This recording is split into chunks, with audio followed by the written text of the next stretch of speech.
My 6-year-old told the principal I was in the closet, and he wasn't wrong. But the truth behind his words was so much more complicated than anyone in that sterile office could have imagined. I sat there, on a chair that was far too small for me, my hands sweating as the principal, Mr. Harrison, stared at me with a look of profound concern.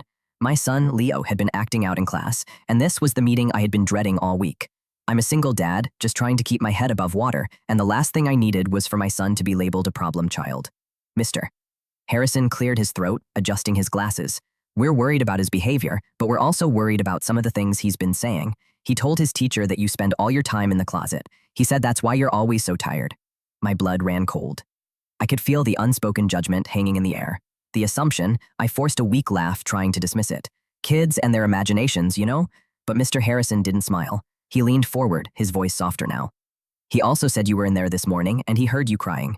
The air left my lungs. He was right. Leo wasn't lying. I took a deep breath, the manufactured calm I'd built for myself starting to crumble. There was no way out of this but through the truth. Mr. Harrison, I began, my voice shaking slightly. My wife, Clara, passed away just over a year ago. It broke us. I reached into my pocket and pulled out my phone, my thumb hovering over a picture I looked at every single day. I slid the phone across the desk. It was a photo of Clara, her face beaming, paintbrush in hand, standing in her small art studio. Before we had Leo, she converted our walk-in closet into her little studio. It was her sanctuary. It's the only room in the house that still smells like her. The words caught in my throat. Leo's right, I go in there. I go in there when I miss her so much I can't breathe.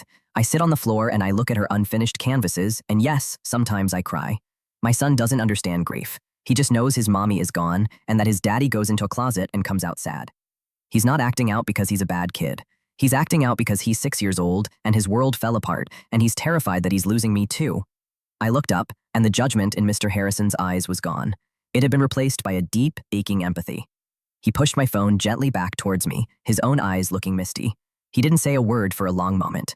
Then, he quietly explained that the school had a grief counselor, someone who could help Leo find the words for the feelings he couldn't understand. He said they were there to help our family, not to judge it. For the first time in a year, I felt a flicker of hope. I felt like I could finally breathe again. That night, instead of hiding in the closet, I took one of Clara's old sketchpads and a box of colored pencils and sat down with Leo at the kitchen table.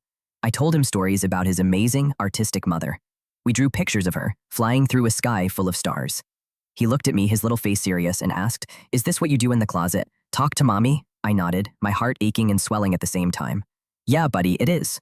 He smiled, a real, genuine smile that I hadn't seen in months, and went back to his drawing. My son told the truth, and that truth finally set us free. It turns out, the one who needed help wasn't just my 6-year-old son, it was me.